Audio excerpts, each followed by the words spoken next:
Schools are reopening in Wuhan and life seems to be going back to normal after lockdown. But one resident saw some alarming signs. China's state-run media launched another attack on U.S. Secretary of State Mike Pompeo, the latest from a TV documentary, but many Chinese netizens were surprised and objected to the language used.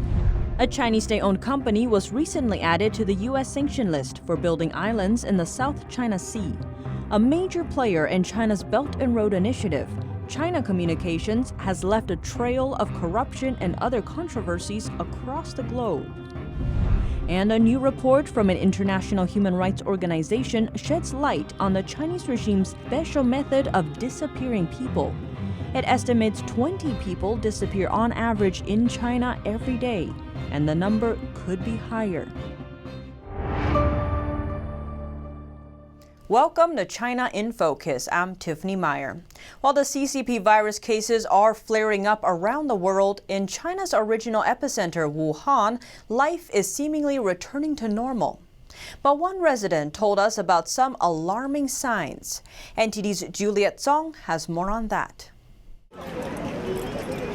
Over 1 million students are returning to schools in Wuhan. And just about 2 weeks ago, a local water park held a massive pool party. Thousands attended, people were packed in the pool, and no one seemed to wear any masks. In the city where the pandemic first started, life seems to be going back to normal, but many question whether the virus has really vanished. One local told us virus cases are still cropping up around the world. How come cases in Wuhan are just over like that? This must be a guise for political reasons.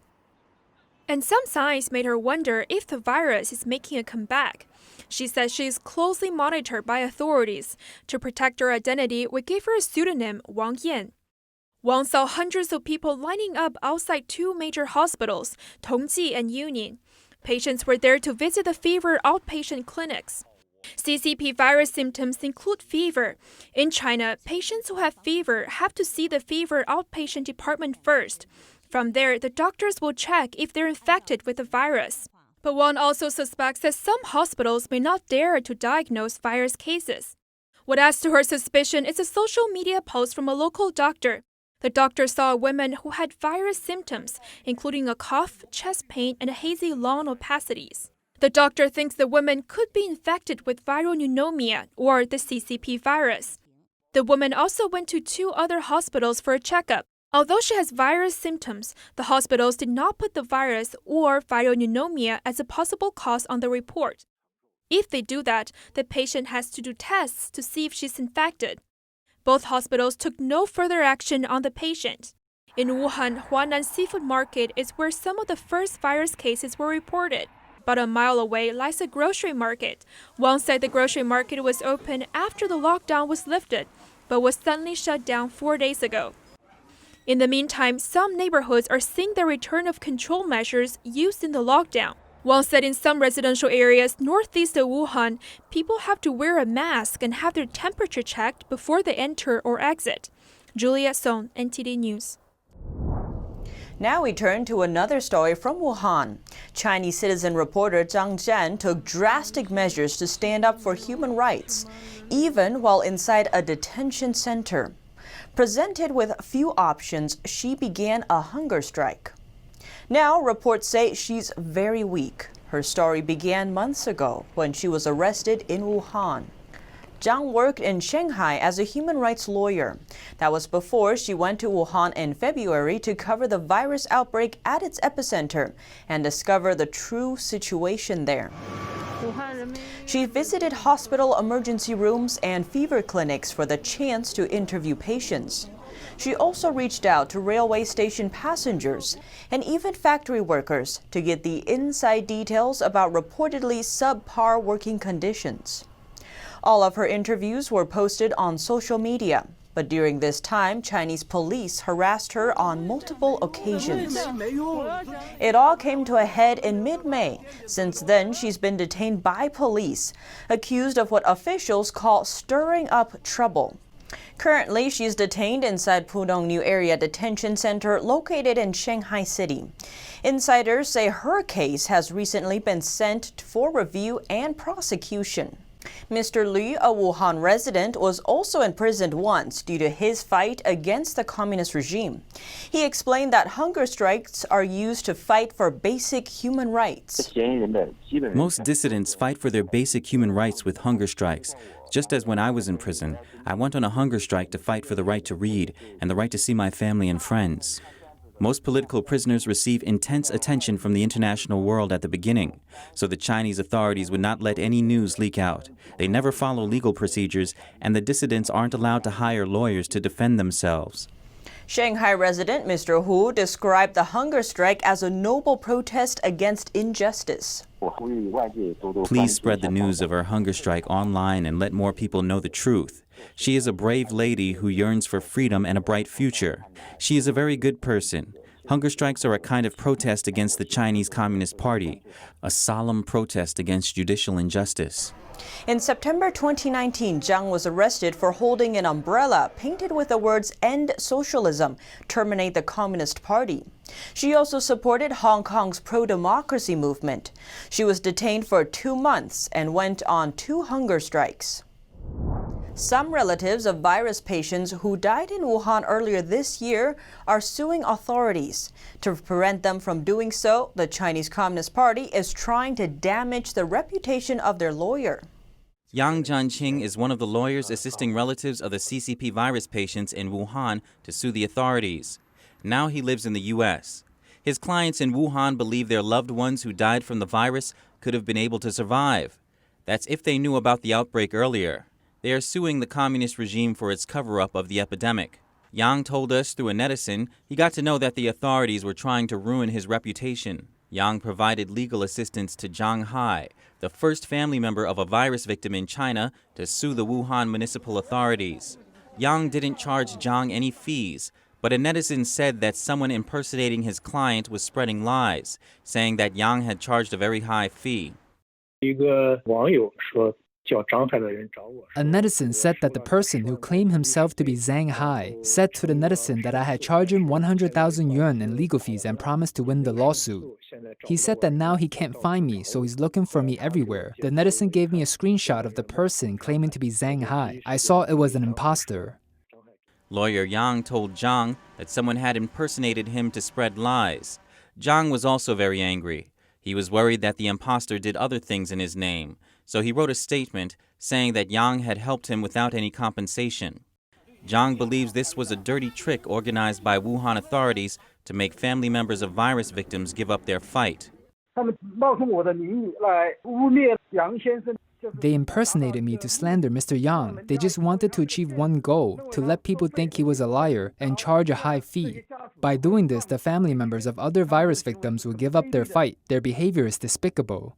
Yang revealed that the authorities also portrayed him as a, quote, foreign anti-China force. The victims' family members only have WeChat. Our WeChat contact was monitored. After my consultation, they were all threatened by police, who visited or called them. Also, they said that I was an overseas anti-China activist who encouraged the victims' families to make trouble. Police asked them not to be fooled. Yang said the threats by the authorities and their attacks on him caused many people who had asked him for legal help to give up. Reporting by Xiong Bin, NTD News. A Chinese state-owned company, China Communications, was recently added to the U.S. sanctions list for helping the Chinese military build an island in the South China Sea. But the company is also a major player in China's Belt and Road Initiative, leaving a trail of corruption and other controversies in its wake. This is Sri Lanka's Colombo port.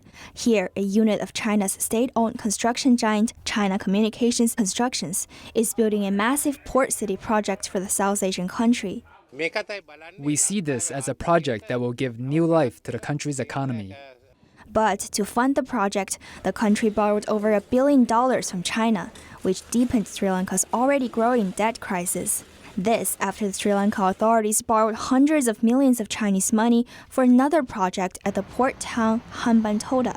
To ease the debt, the country had to hand over a controlling 70% stake of the strategically important port to China and rented the port to China for 99 years. Despite government-sponsored studies showing the projects wouldn't be profitable, local authorities pushed it through anyway. These port city projects are part of the Chinese regime's ambitious Belt and Road Initiative, where the regime lends money to underdeveloped nations for building infrastructure. Such projects were often later commissioned to Chinese state-owned companies. The case of Sri Lanka is often cited by analysts and Western officials to criticize China's Belt and Road project for saddling countries with debt and fueling corruption.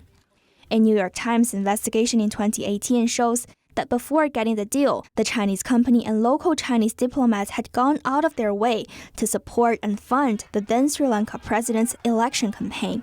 But Sri Lanka is hardly alone. We're now operating in more than 100 countries and regions outside China. 70% of our overseas projects are based in Belt and Road regions. China Communications is the largest Belt and Road contractor. It recently made onto the U.S. sanction list for helping the Chinese military build artificial islands in the South China Sea. It was singled out by the State Department for leaving a trail of corruption, predatory financing, environmental destruction, and other abuses across the world. State Department official David Stilwell recently likened China Communications and others to modern-day equivalent of the East India Company, the trade giant used by Britain to expand its colonization. These state-owned enterprises are PRC instruments of abuse, and we should highlight their improper behavior. In all of our societies, citizens deserve to know the differences between commercial enterprises and instruments of foreign state power. For instance, in the East Africa country of Kenya, China Communications was accused of mistreating local railway workers. In 2018, staff members of the company were arrested for stealing some 1/3 of the daily earnings of the railway's ticket sales and allegedly bribing investigators. Similar cases of corruption were also found in the Philippines, Malaysia, Bangladesh, and Thailand. And in Australia, a construction company owned by China Communications was found supplying lead-tinted water to a children's hospital it built and using asbestos-filled panels. Companies added to the U.S. entity list are no longer able to buy U.S.-made products. They also have a reputation and investment cost to the companies, since investors, trading partners, and even banks can be scared away. Penny Zhou, NTD News. Now we take a look at the special method of the Chinese Communist Party to make people disappear. The Australian government announced an update earlier this week about Australian Chinese TV anchor Chen Lei. According to officials, she's under what's called residential surveillance at a designated location in China. Chen works as a host for TV broadcaster China Global Television Network, or CGTN. It's the English language channel for CCTV, one of the Chinese Communist Party's most well-known media mouthpieces. Chen's detention at once again attracted international attention to China's so-called residential surveillance practices. Based on international human rights organization Safeguard Defenders' latest report, on average every day this year, some 20 people will be disappeared in China by the state under this system. China legalized its residential surveillance at a designated location practice back in 2012. The report states that since then, police have used it to detain some 30,000 people. Once earmarked for the practice, victims are taken to a secret location. They are then isolated from the outside world for up to half a year. They're given no access to lawyers, friends, or family, and there's no policing oversight. Torture is reportedly commonplace, including beatings, sleep deprivation, threats, and other abuse. Compiling data from Chinese court verdicts posted to the Supreme Court database, Safeguard Defenders estimated that at least 28,000 to 29,000 people have been subjected to residential surveillance. But because China only publishes data for cases where a verdict is given, the real number could be significantly higher. Hong Kong media tycoon and longtime China critic Jimmy Lai was found not guilty of criminal intimidation on Thursday.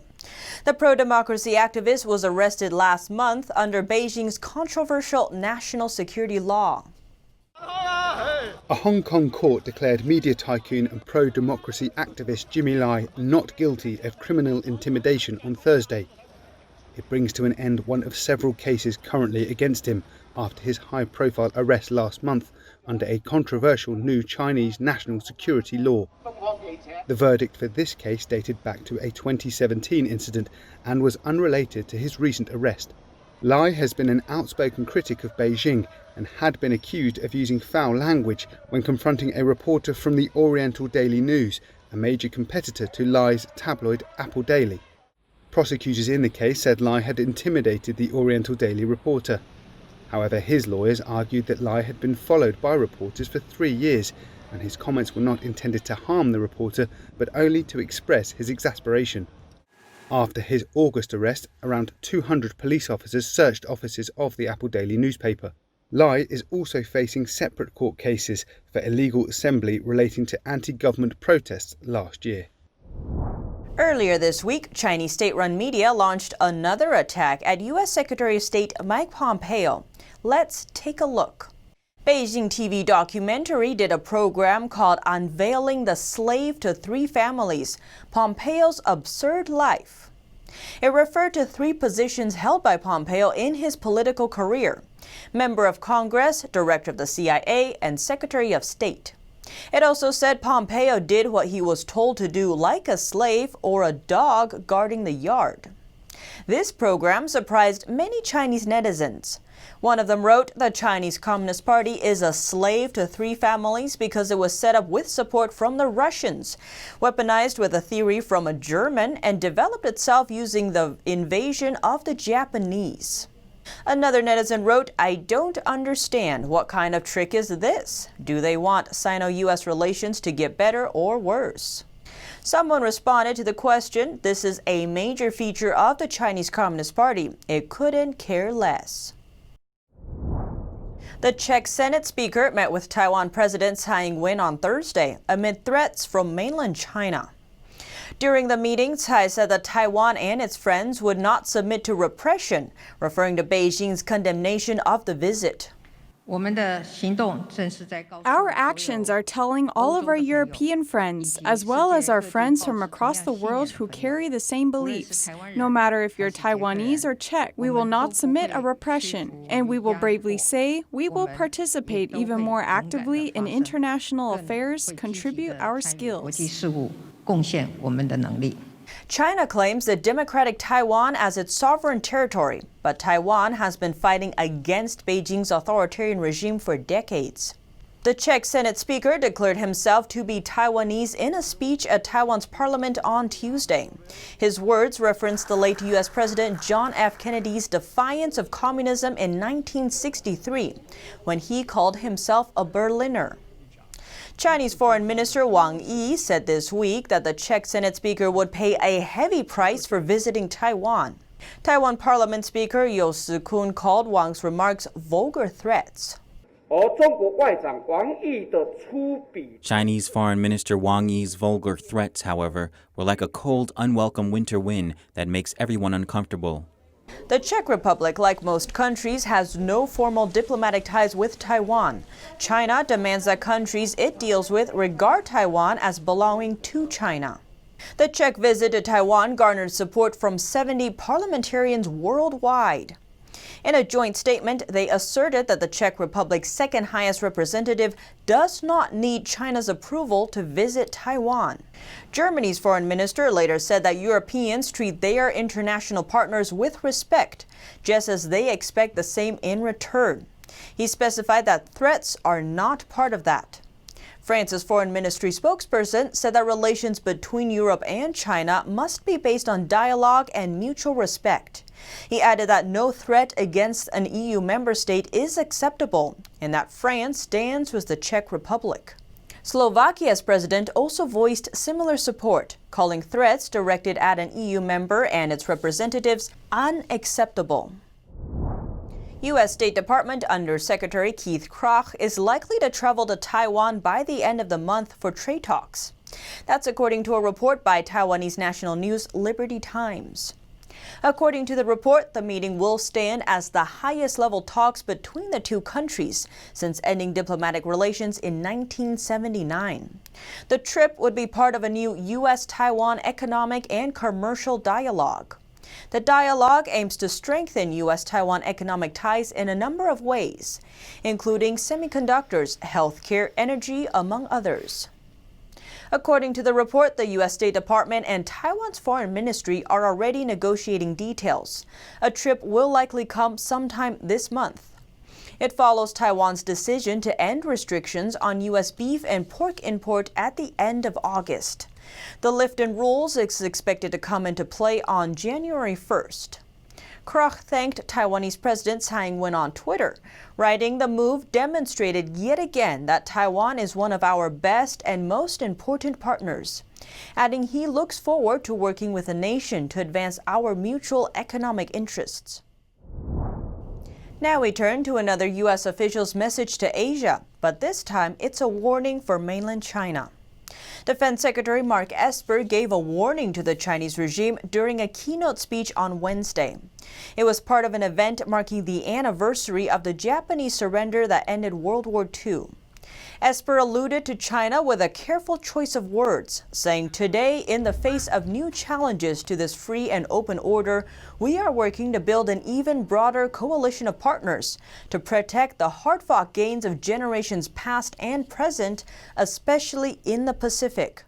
He added, "We share an important goal, defending the sacred principles that benefit us all: democracy, liberty, sovereignty, human rights, mutual respect, and the rule of law." The Defense Department has turned much of its attention to the Indo-Pacific in the face of China's aggressive military presence in the area. Esper mentioned U.S. outreach efforts toward many countries in the region, and growing, deepening, and unifying this network must remain central to our collective strategy to ensure peace and prosperity for another 75 years and beyond. We welcome every nation, especially those that have benefited most from today's international system, to join us in this effort. He ended with a reaffirmation of the United States' commitment to the world today is the same one the U.S. made to the freedom-loving people of the world in 1941. That we will remain ready to fight any foe and defend any friend, and that we will safeguard our values and all that we hold dear at every turn, in every place. Adding that the U.S. will not back down, he described freedom as far too precious to do otherwise, and the sacrifice of those who came before us far too great. Fed up with being confused for communist China amid the CCP virus pandemic, Taiwan says it will redesign its passport to give greater prominence to the island's name. The new passport, expected to come into circulation in January, removes the large English words Republic of China. The name in Chinese characters will remain. It enlarges the word Taiwan in English. At an event in which the new passport design was unveiled to media, Taiwan Foreign Minister Joseph Wu said that new passports were needed to prevent their nationals being mistaken for Chinese citizens, especially since many countries have begun stepped-up entry checks since the pandemic began. The current Taiwanese government is officially known as Republic of China, which was established in China in 1911. It was a member of the Allies of World War II. The government relocated to Taiwan from China after losing the 1949 Civil War to the Chinese Communist Party. Beijing now claims the self-ruled island of Taiwan as part of its territory and demands other countries treat it as a Chinese province. The British Premier League is canceling its $600 million China soccer broadcasting partnership. The league says it didn't get paid. It means soccer fans in China will miss out on the new season, but it'll also leave a big hole in the league's accounts. It's already facing a record pre-tax loss this year. Is it a political move from China? It's hard to tell. Details on the matter are reportedly private. The UK has recently banned Huawei and opposed Beijing's so-called national security law in Hong Kong. The former Chinese license holder, Suning Holdings, says it's simply a consequence of the pandemic. Chinese education company GSX Tech Edu Incorporated is being investigated by the U.S. Securities and Exchange Commission. That's after it was accused of reporting fake sales. The New York-listed company runs online courses for students from kindergarten through the 12th grade. GSX recently announced a huge revenue surge on a year-over-year basis, a nearly 370% bump to over $240 million in its second quarter net revenues. The company said most of the growth came from early paid course enrollments, nearly 1.5 million of them. But short sellers reported red flags in the company's earning releases on Wednesday. Based on data from Breakout Point, 5 firms soon published multiple reports on GSX. They claim many of the company's users are fake and that it inflated its sales and operations data. GSX shares closed 12% lower on Wednesday. And that's all for today's China in Focus. Thanks for watching and see you tomorrow.